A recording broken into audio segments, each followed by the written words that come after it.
Hola, te damos la bienvenida de parte de la Iglesia Bautista Palabra de Vida en Tampa, Florida. Es un gozo para nosotros compartir este mensaje contigo. Esperamos que sea de edificación. Para más información, visita nuestro sitio en internet. Que Dios te bendiga.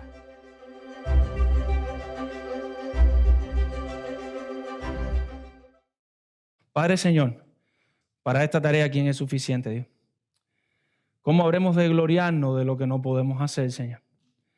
Padre, Señor, ¿dónde queda la capacidad humana ante una palabra tan inmensa? Grande eres tú, Señor. Y a ti venimos a adorarte. Te suplicamos y te imploramos que hables a nuestras vidas, Señor, y que seas tú ministrándonos a través de tu única y suficiente palabra, Señor. En el nombre de Jesús. Amén. Amados hermanos, terminamos el año hablando de la predicación y de la oración.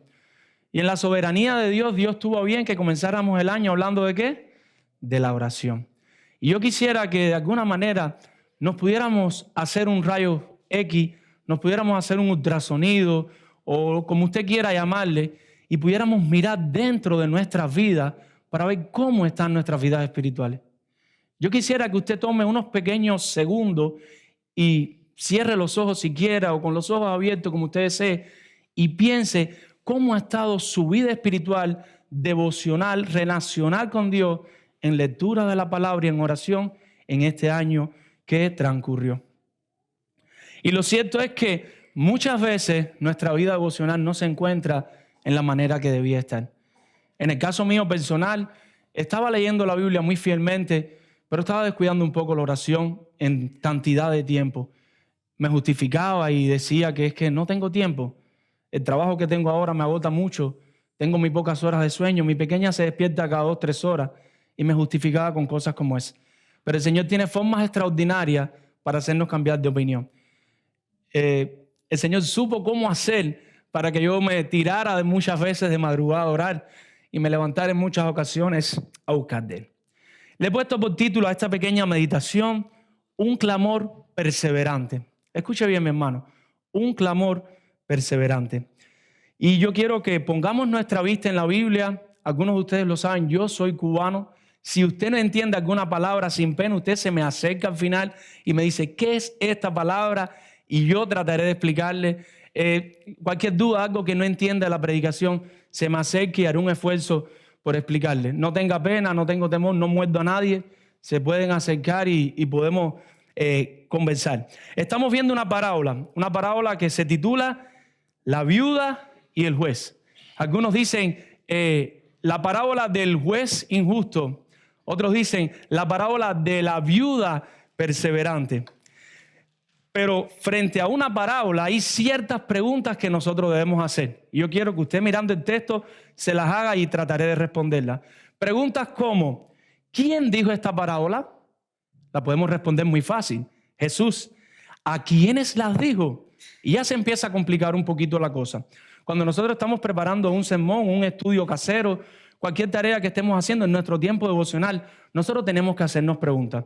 Y nosotros no solo podemos conformarnos, sobre todo cuando vamos a enseñar, con el texto que estamos viendo, sino que siempre debemos mirar un poquito lo que está antes y lo que está después. En este caso, vemos a Jesucristo y empieza a decir la parábola. Si nosotros leemos solamente nuestra porción, no vamos a poder saber a quién la dijo.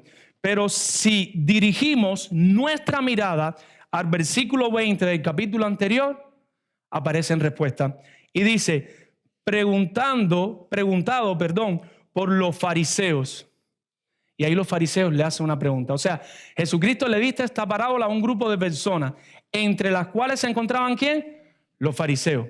Pero nosotros seguimos trabajando y llegamos al versículo 32. ¿Y qué dice? Versículo 37.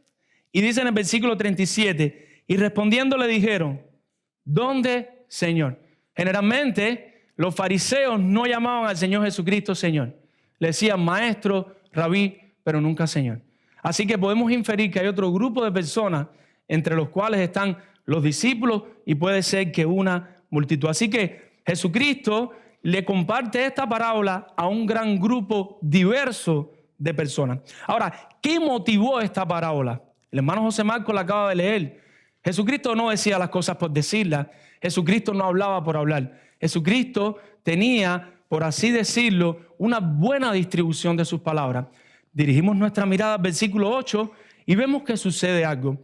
Y dice el versículo 8, os digo que pronto les hará justicia, pero cuando venga ¿quién? El Hijo del Hombre, ¿hallará fe en la tierra? Y hay una situación, una circunstancia que lleva al Señor Jesucristo a decir esta parábola. Y es la segunda venida de nuestro Señor Jesucristo. Regresamos al versículo 20 del capítulo 17 y le preguntan ellos, los fariseos, preguntado por los fariseos, ¿cuándo había de venir el reino de Dios? Les respondió y dijo, el reino de Dios no vendrá con advertencia. Y dice ahí mismo en el capítulo 17, versículo 30, así será el día en que el Hijo del Hombre se manifieste. Perdón que lo está haciendo ir un poquito acá, un poquito allá, pero quiero que nos concentremos en el porqué de esta parábola. Y según lo que le he podido decir, podemos ver que Jesucristo se encuentra frente a una multitud, entre ellos los fariseos, que le están preguntando, ven acá, ¿qué va a pasar cuando venga el Hijo del Hombre? Jesucristo está hablando ahí de su segunda venida, la narra en toda la porción que queda del capítulo 17 y responde con la parábola en el versículo 18. Hay un pasaje paralelo a este pasaje. ¿Qué significa eso? Que es un pasaje donde otro evangelista narra esta misma porción de una forma diferente y es en Mateo 24. No lo busquen, pero le puedo decir 4 cosas que me llaman la atención, 4 versículos. El versículo 12 dice, por multiplicarse la maldad, el amor de muchos se enfriarán. ¿Se pueden imaginar cómo son esos días que el amor de muchas personas se va a enfriar? Dice otro versículo, el versículo 21, dice que nos habla de una tribulación diferente. Dice el texto, una tribulación cual nunca ha habido jamás. Versículo 22 dice, los días debían ser acortados, si no nadie sería salvo. O sea, van a ser días tan turbulentos, días tan difíciles, que si no se acortan, nadie se va a poder salvar. Y dice por último el versículo 24, los falsantes, si fuera posible, engañarían a los escogidos. Pero como nos enseñó nuestro amado pastor hace poco, no es posible engañar a los escogidos. Entonces, quiero que dirijamos toda nuestra mirada a esta parábola y que podamos ver que parte de la respuesta al versículo 20 de la pregunta de los fariseos se encuentra aquí. Y si bien el capítulo 17, estos versículos finales nos describen cómo van a ser esos días, ¿de qué nos habla la parábola? Y la parábola nos habla de cómo nosotros debemos proceder en esos días difíciles referidos a la segunda venida. Tenemos días difíciles y ahora en la parábola el Señor Jesucristo nos habla de cómo vamos a proceder, qué vamos a hacer, cómo lo vamos a hacer en esos días difíciles. Si nosotros vemos este texto, podemos analizarlo de 2 maneras. Una primera dimensión, podemos percatarnos de qué le está diciendo el Señor Jesucristo a las personas de aquella época, cómo tenían que prepararse para los tiempos difíciles. Pero nos podemos beneficiar en una segunda dimensión, en el sentido espiritual, que enseña este texto y qué podemos hacer nosotros hoy en los días difíciles que vengan a nuestra vida. Hay una palabra que yo he estado repitiendo y repitiendo. ¿Qué parábola es? ¿Qué palabra es? La palabra parábola. Le he dicho parábola. Y hay algunos se preguntan, bueno, Eri, ¿qué es una parábola? Una parábola no es más que una historia, un recurso que nuestro Señor Jesucristo utilizaba, cosas que podían suceder en la vida cotidiana o que no podían acontecer, pero no llegaba a ser una fábula. No sé si han oído hablar de las fábulas de Esopo.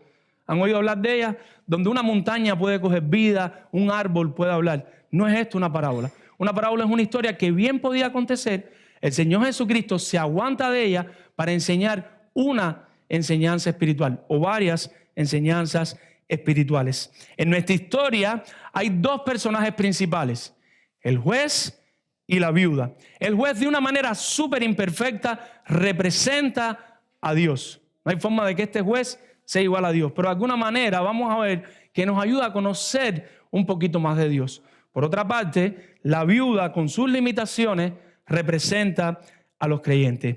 ¿Y qué les propongo yo en esta tarde?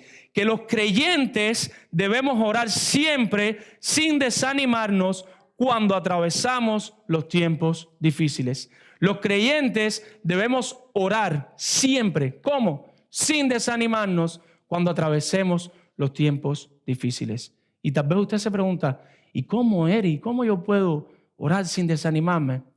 ¿Cómo yo puedo hacerlo en medio de tiempos difíciles? Y espero poder responder a su pregunta con dos verdades espirituales. La primera es clamando al juez justo.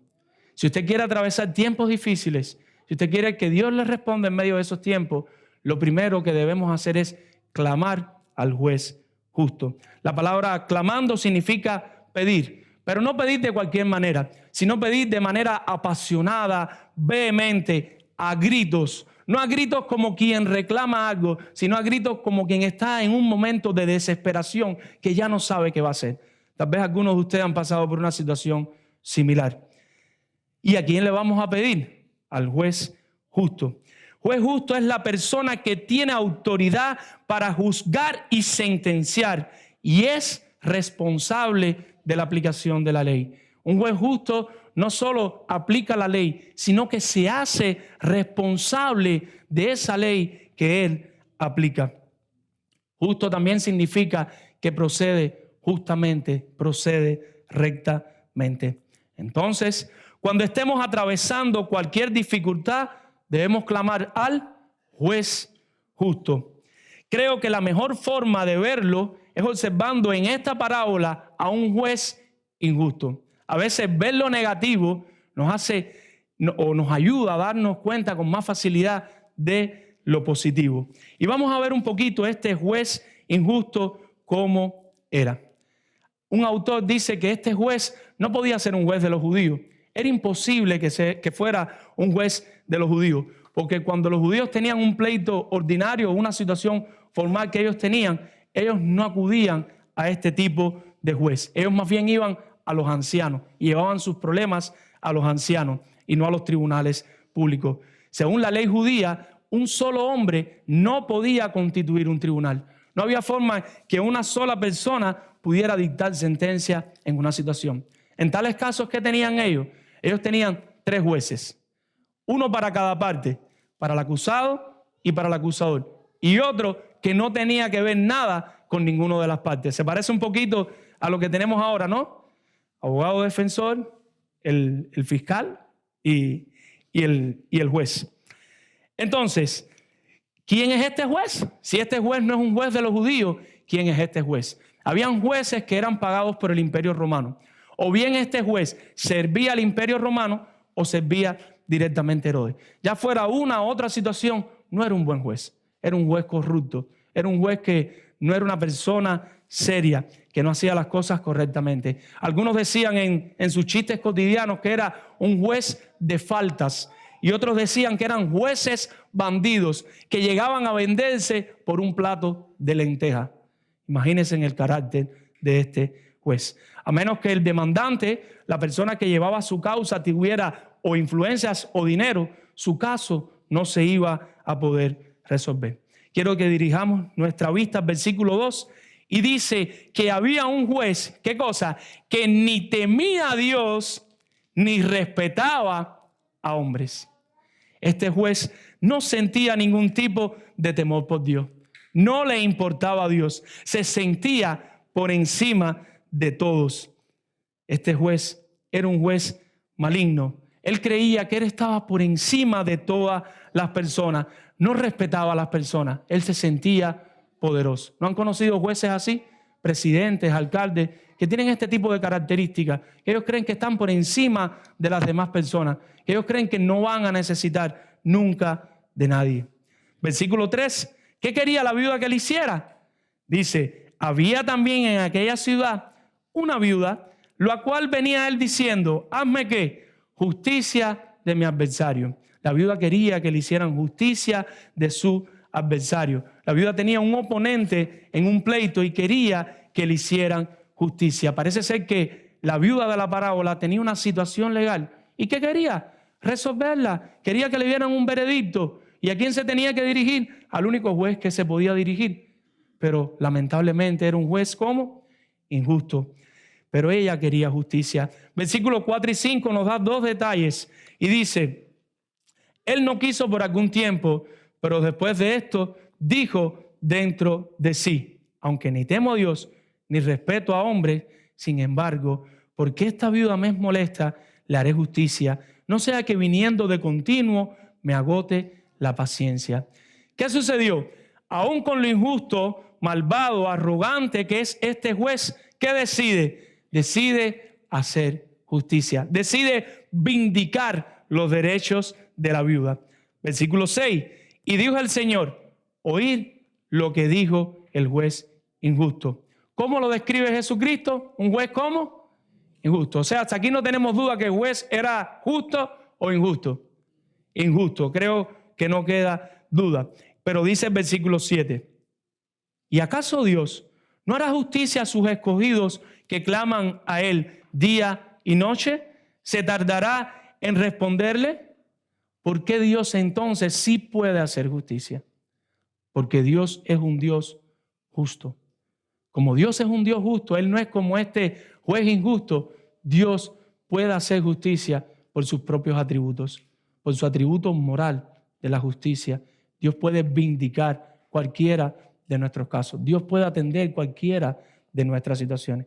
Los ángeles mismos dicen en Apocalipsis, capítulo 16, versículo 5, dice así la palabra, y oí al ángel de las aguas que decía, justo eres tú, oh Señor, el que eres y que eras el santo, porque has juzgado estas cosas. O sea, los ángeles dicen que Dios es como justo. Están allí en algún momento determinado en Apocalipsis derramándose las copas de ira, y cuando se está derramando la tercera copa y hay mucha muerte, mucha situación, dice un ángel, Dios, tú eres justo. Pero ¿cómo es posible? Personas muriendo y Dios es justo. ¿Saben por qué Dios es justo? Porque estaba dándole lo que merecían las personas por la conducta y por las cosas que estaban haciendo, porque le habían dado la espalda a Él. Isaías 45, versículo 21, la tercera parte del versículo, el mismo Señor, nuestro Dios, dice que Él es justo, y lo dice con estas palabras, y no hay más Dios que yo, Dios justo y salvador, ningún otro fuera de mí. Si Dios dice que Él es justo, ¿qué podemos deducir? Que Él es justo. Si los ángeles dicen que Él es justo, que saben más que nosotros, que tienen más poder que nosotros, ¿qué podemos decir? Que Dios es justo. El mismo Señor Jesucristo dice que Dios hará justicia. ¿Por qué Dios puede hacer justicia, mi hermano? Porque Dios es un Dios justo. Si Dios no fuera justo, no podría hacer justicia. Pero el ejemplo más claro que aparece en la Biblia lo conocemos muy bien, y es su justicia manifestada en la muerte de Cristo. Esa justicia es suficiente para mostrar a los hombres que Dios no es indiferente al pecado ni lo considera de manera ligera. Si nosotros vamos a Romanos capítulo 3, versículos 25 y 26, la palabra del Señor nos enseña, a quien Dios puso como propiciación por medio de la fe en su sangre, para manifestar su justicia a causa de haber pasado por alto en su paciencia los pecados pasados, con la mira de manifestar en este tiempo su justicia, a fin de que Él sea el justo y el que justifica al que es de la fe de Jesús. Cuando Dios nos justifica a nosotros, ¿ustedes creen que fue así? Él dijo, ya, los voy a justificar porque yo quiero. Dios no podía hacer eso, porque Dios es un Dios justo. Hay una ilustración que se va a utilizar en muchas ocasiones, la hemos utilizado y la vamos a tener que seguir utilizando, pero creo que no hay una ilustración más perfecta que esta, y es la ilustración del juez. Si a alguno de nosotros le matan un familiar y nosotros vamos delante de un juez y ese juez dice, porque yo quiero, te declaro inocente, ¿ese juez sería un juez justo? Para nada, por supuesto que no. Es un juez corrupto. Saldría por la televisión, todo el mundo lo diría. Pero muchas personas dicen, porque Dios nos ama tanto, Dios nos justifica y nosotros somos pecadores y vamos delante del juicio, y ¿qué dice Dios? Justificado, ya no tienes pecado. ¿Saben qué? No funciona así, porque Dios es un juez justo. Y como Él es un juez justo, demanda que haya una ofrenda para satisfacer su ira. ¿Saben quién fue esa ofrenda? Nuestro Señor Jesucristo. Él tuvo que entregar a su Hijo Jesucristo a morir por nuestros pecados para que nosotros pudiéramos disfrutar de la salvación. El mismo Hijo, antes de la fundación del mundo, de forma voluntaria, se ofrece para morir por nuestros pecados. Y ahora por la muerte de Cristo, nosotros podemos ser justificados. Nosotros nos podemos apropiar de tal sacrificio. Si Cristo no hubiera muerto, ni usted ni yo podíamos ser justificados. Y Dios no podía aplicar la justicia como Dios justo. Entonces, tengo dos aplicaciones para usted, querido hermano. La primera aplicación, ¿a quién vamos a ir en medio de los tiempos difíciles? ¿A quién vamos a clamar? ¿Vamos a ir a los dioses falsos que tienen oídos y no escuchan, nariz no huele, boca y no hablan? Como muchas personas hacen, como yo mismo hice en mucho tiempo. ¿Vamos a ir a la ciencia, a los jóvenes que están estudiando en las universidades, en el pre, y creen que ahí van a encontrar todas las respuestas? ¿Vamos a ir a nuestro empleador para que nos aumente el salario, para que nos ayude? ¿O vamos a ir al Dios justo? ¿A quién es la primera persona que nosotros vamos a aclamar, vamos a acudir cuando estamos en medio de una situación difícil? ¿Iremos a Dios justo, mi querido hermano? Piénselo bien. Una segunda aplicación para las visitas que nos acompañan, y es, ¿quieres ser salvo? ¿Quieres tener salvación verdadera? ¿Qué vas a hacer? ¿La vas a comprar con dinero? ¿Vas a hacer una promesa? ¿Vas a hacer un rito? ¿O simplemente vas a acudir al Dios justo y te vas a agarrar de esa salvación que solo Él te puede dar? Vas a correr hacia sus brazos y le vas a pedir perdón por tus pecados y te vas a arrepentir de tus pecados y vas a creer en Él como único y suficiente Salvador. Les pido un momento para tomar un poco de agua, tengo la boca seca.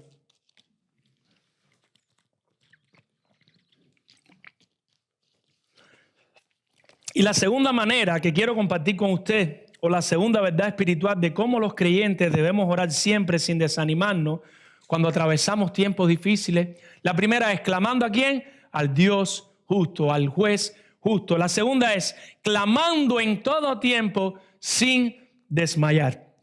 Clamar en todo tiempo sin desmayar. Y ya nosotros hemos pasado un poco por encima de los versículos, pero hemos pasado por encima de ellos viendo ¿a quién? Al juez injusto y viendo a Dios como juez justo. Ahora vamos a volver a mirarlo, pero yo quiero que miremos ahora a la viuda. Ahora nos vamos a centrar en la viuda. Y dice el versículo 1, también le refirió Jesús una parábola sobre la necesidad de orar siempre y no desmayar. Orar significa pedir. ¿A quién le vamos a pedir? Ya lo vimos, al Dios justo. Pero si todavía usted no está convencido, quisiera que medite en esto un momento. ¿Qué pasa cuando nosotros se nos enferma un pequeño? Cuando se nos enferma un niño. Cuando se nos enferma con una enfermedad que nosotros no tenemos forma de resolverla. ¿Qué pasa cuando nos enfermamos nosotros? No sé si usted ha pasado alguna vez por un proceso diarrea. No sé si es una ilustración un poco pestosa, un poco fea, pero es cierta, es verdadera. Y de pronto usted empieza a perder muchos electrolitos. Pierde sodio, potasio, pierde varios minerales. Y usted empieza a sentir una debilidad que usted cree que se va a morir. La enfermedad más cerca, una de las más cercas que uno pasa a la muerte, es cuando se empieza a deshidratar. Ya sea por vómito o por lo que sea. Cuando te empiezas a deshidratar, no te sientes tu cuerpo. Te parece que te vas a morir de forma literal. Y en esos momentos estoy seguro que algunos corazones duros posiblemente hayan clamado a Dios justo. ¿Qué pasa cuando viene una catástrofe natural? Viene un ciclón y se está acercando a Miami y los más duros dicen, no, va por Miami. Y empieza a subir y empieza a subir. Y cuando ya está llegando a Tampa, ¿qué hacen las personas? Empiezan a clamar. Empiezan a pedirle a quien, no siempre a Dios, pero empiezan a buscar a quien clamar. En el caso de que tengas una esposa y está de parto o cesárea, ¿qué sucede en esas ocasiones? Cuando te crees que la vida de tu pequeño peligra o la vida de tu esposa, empezamos a clamar.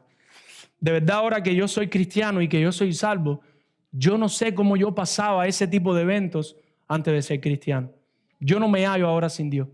Yo no sé cómo yo puedo pasar una catástrofe natural, una cesárea de mi esposa, dice mi esposa que Dios no lo quiera, o cualquier otra situación que yo pueda atravesar. No sé cómo hacerlo. De corazón se los digo. Si no tengo a Dios, no sé cómo atravesar ninguna situación difícil. Entonces, ya sabemos lo que tenemos que hacer. ¿Qué tenemos que hacer en medio de una situación difícil? Dice el Señor Jesús. Dice que es la necesidad. ¿Qué tenemos que hacer? Orar, pedir. Ya lo sabemos, tenemos que orar, tenemos que pedir. Pero ahora, ¿cómo lo hacemos? ¿Cómo vamos a pedir? Responde Jesús, siempre. La palabra siempre en el original significa en todo tiempo. Siempre es en todo tiempo. Jesucristo está diciendo ahí que es necesario orar. ¿Cómo? En todo tiempo. Buenos tiempos, se nos olvida mucho orar. Hay que orar. Malos tiempos, hay que orar. A cualquier hora, dice el Señor Jesucristo, orad sin cesar. Tenemos que orar. El Señor no descuelga su teléfono. ¿Saben la aplicación de WhatsApp? ¿Algunos la conocen? La aplicación de WhatsApp tiene algunas ventajas. Les voy a enseñar un truco. Usted, sin abrirle el teléfono, usted mira por afuerita quién le escribió y usted dice, me escribió Eric. A este no le respondo ahora. Y usted no abre y la persona no sabe que usted leyó el mensaje. El Señor Jesucristo no es así. El Señor Jesucristo siempre atiende todos los mensajes. Por eso debemos clamar a Él. A pesar de nuestro estado de ánimo, a veces nos creemos que solo debemos clamar a Dios cuando estamos gozosos, contentos. ¿Y qué cuando estamos deprimidos? ¿Qué cuando no podemos más? ¿Qué cuando nuestro matrimonio está patas arriba y nuestros hijos no tienen hasta la punta del pelo? Ahí también tenemos que entrar a nuestros aposentos, a nuestro cuarto, a nuestro lugar de tranquilidad y clamar a Dios. Nosotros creemos que la oración es solo para cuando tenemos deseo y eso es falso, es mentira. Tenemos que disciplinarnos para orar. La oración es una disciplina espiritual, al igual que la lectura de las Escrituras. Tenemos que crear hábitos de oración. Si nosotros no creamos hábitos de oración, no vamos a subsistir, no vamos a estar en pie en esta vida espiritual. Dice la segunda parte, Jesucristo, orar siempre, y dice al final, y no desmayar. Esa palabra no desmayar significa sin desanimarnos. Qué fácil es desanimar. No sé usted, pero yo me desanimo con facilidad. Y estoy ahí strong, estoy bien y espiritualmente y de pronto me pasa cualquier boberita, el pastor no me saluda un día y ya yo estoy deprimido por el piso, se pasó un día entero del pastor sin escribirme, mi esposa me trató mal, mis hijos no se están portando bien, tantas situaciones y tantas cosas que nos hace sentir mal y nos desaniman. Pero el Señor Jesucristo te dice que tenemos que orar, ¿cómo? Siempre, en todo tiempo, sin desmayar, sin desanimarnos. Tenemos que hacerlo. Yo quiero que usted se imagine estas situaciones por un momento. Piense en esta cosa. Imagínese orando, pidiendo, clamando 10 años por su esposo inconverso o por su esposa inconversa. Usted lleva 10 años orando por su pareja y no se convierte. Usted lleva 10 años orando por su padre. Mi mamá es cristiana, mi papá no. Llevo muchos años orando por él, más de 10 años. Usted lleva varios años orando por su hijo y no se convierte. Usted me pudiera decir, Eri, yo tengo el derecho a desanimarme. Imagínese que encima su hijo es homosexual, ya sea lesbiana o gay. Imagínese que en medio de esa situación su hijo va a un concierto secular, un concierto visto por muchas personas y le canta una canción a su pareja. Todo el público se para, todo el público aclama. Uno de los presentes en el jurado se para al frente, abraza a la persona y le dice, sus padres son los que están mal. Sus padres tienen que aceptar esta relación. Y usted le dice, hijo, usted puede venir a mi casa cuando quiera, pero su pareja no, porque como cristiano entiendo que no es correcto. Imagínese en medio de esa situación en el mundo, todo el mundo, y usted me pudiera decir, Eri, yo tengo el derecho a desanimarme. Imagínese 5 años batallando con el cáncer. 5 años batallando con una enfermedad terminal. Y usted me puede decir, Eri, yo tengo el derecho a desanimarme. Imagínese metido en varios gastos. Letra de carro, morgue de la casa, cuentas de seguro médico. Y en medio de eso llega el desempleo. Y usted me dice, Eri, yo tengo el derecho a desanimarme.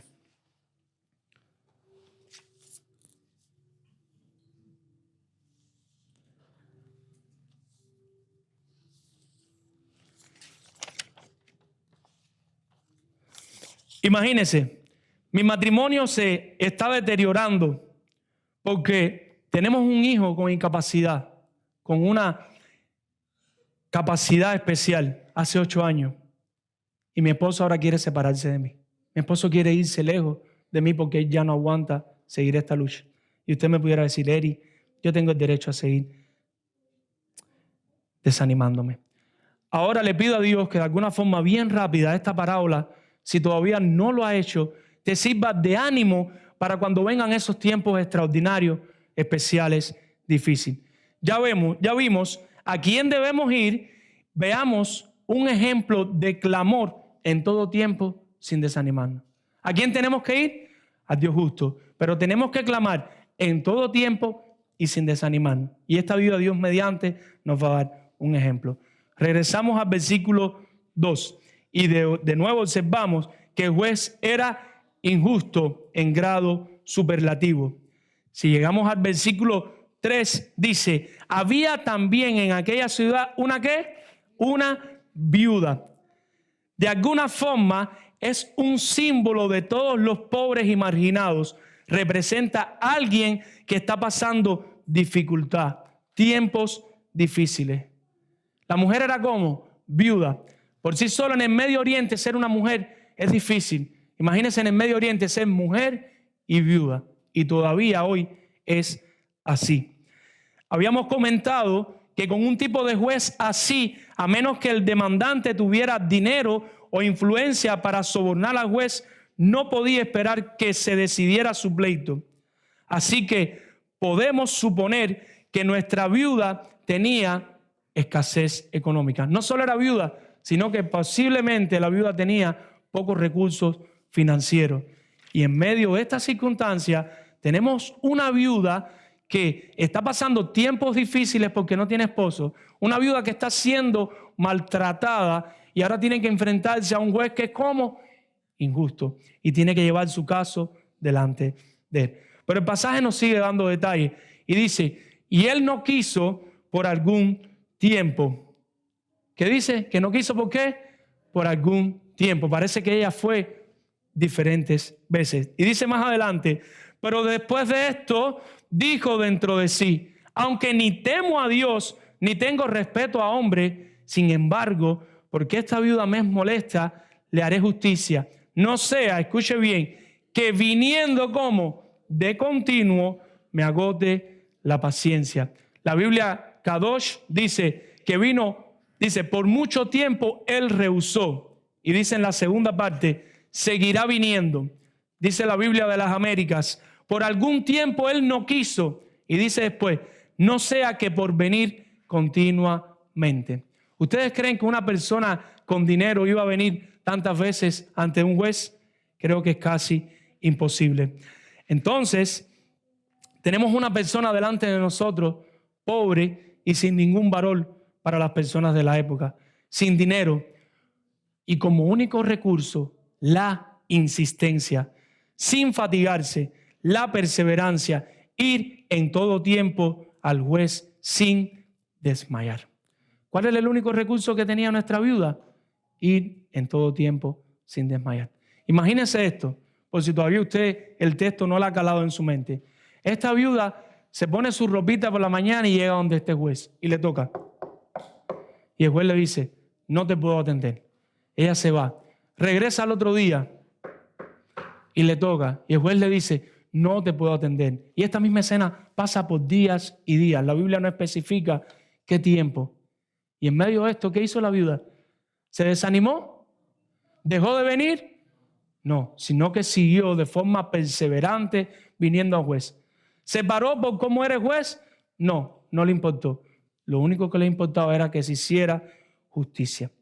Pero el versículo 7 y 8 tiene una gran noticia, una buena noticia, y dice, ¿y acaso Dios no hará justicia a sus escogidos que claman a Él día y noche? ¿Se tardará en responderle, mi hermano? Os digo que pronto les hará justicia. En Éxodo capítulo 3 nosotros tenemos una historia. ¿Recuerdan la historia de la zarza ardiente? El Señor llama a Moisés, le dice, quítate el calzado de tus pies, porque el lugar donde está santo es. Allí lo envía a liderar su pueblo escogido, pero ¿saben que había estado haciendo ese pueblo escogido? Había estado sufriendo por muchos años mucho más de lo que nosotros vamos a poder sufrir. Pero en medio de ese sufrimiento, ¿qué hicieron? Clamaron a Dios. En medio de ese sufrimiento, clamaron en todo tiempo. Clamaron sin desanimarse. Cuando esa oración se combina con la escucha de un Dios justo que sabía que ellos estaban sufriendo injustamente, ¿cuáles ustedes creen que fueron los resultados? Dios respondió. Dios respondió a la oración paciente de este pueblo. Pero este pueblo puso su oración en el lugar correcto y era en las manos del juez justo, del Dios justo. Hace unos minutos dejamos unas interrogantes. Dejamos varias interrogantes donde yo le decía, Eri, tengo el derecho a desanimarme. Tal vez los familiares inconversos, la enfermedad, el desempleo. Pero yo quiero que volvamos nuestros ojos al versículo 7 por última vez. ¿Y acaso Dios no hará justicia a sus escogidos que claman a Él día y noche? ¿Se tardará en responderle? Versículo 8. Os digo que pronto les hará justicia. Querido hermano que te encuentras aquí, yo no sé por qué problema estás atravesando. Yo no sé cuál es tu situación, con qué situación te puedes identificar. Pero hay algo que sí yo sé, y es que tenemos un Dios que es justo.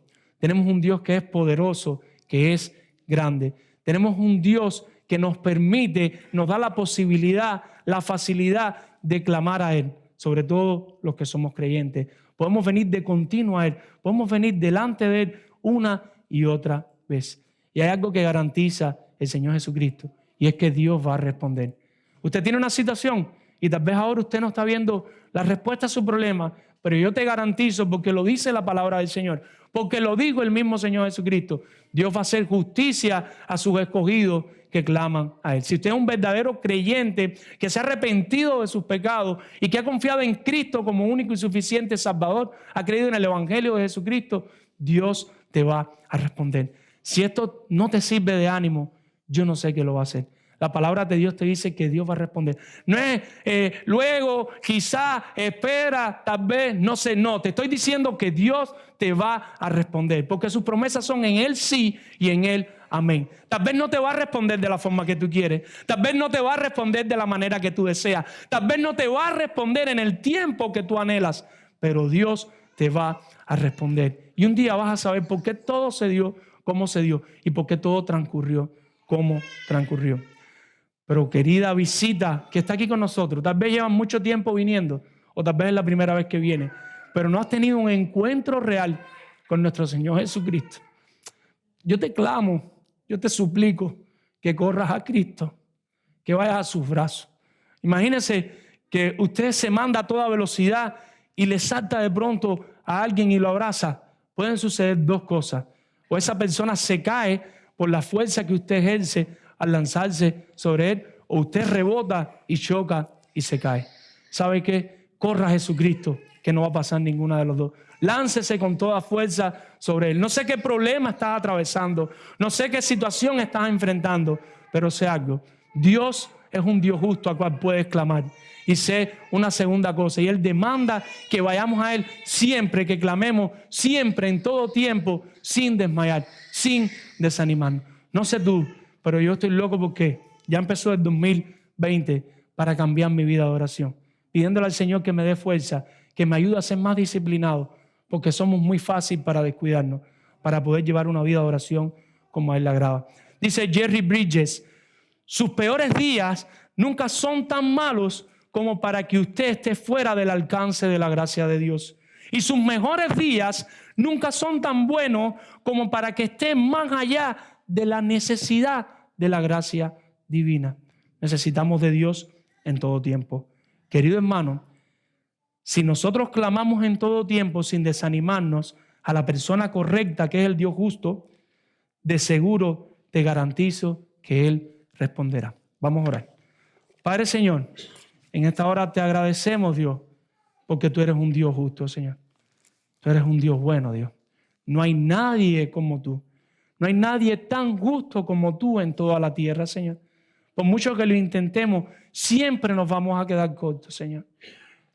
Gracias por tu Hijo Jesucristo, porque la única forma que tú nos podías justificar era a través de su muerte, Dios. Entregaste a tu Hijo por nosotros y a veces lo tenemos en poco, Señor. Padre, pero también en tu palabra, tú nos enseñas que es necesario orar en todo tiempo sin desanimarnos, Dios. Y sabes que nos desanimamos con mucha facilidad, Dios. Padre, ayúdanos a que nuestras vidas de oraciones sean vidas consecuentes, Señor. Ayúdanos a que nuestras vidas de oraciones sean vidas que van a ti de continuo, Señor. Ayúdanos, Dios mío, a buscar más de tu rostro y de tu presencia. No solo en este año, para toda la vida, hasta que lleguemos al lado tuyo o Cristo venga, Señor. Pero mi querido Padre, Señor, también te ruego por las almas que hoy están aquí, Señor. Tú eres un Dios que salva y que puede salvar eficazmente, Dios. Yo te pido que tú toques sus corazones, Dios. Que tú dobles sus rodillas y sus corazones delante de ti y que ellos vean que no tienen que ir a más ningún lugar que puedan clamar a ti. No sabemos las cosas que tú tienes preparadas en este nuevo año para nuestra vida, Señor. Pero de seguro van a haber algunas dificultades o muchas dificultades. Permite que en medio de esos momentos difíciles, Señor, te busquemos. Al primero que vayamos sea a ti, Dios justo, Señor. Y que también nos mantengamos de forma perseverante en oración, Dios. Todo te lo pedimos por los méritos de Cristo. En el nombre de Jesús. Amén.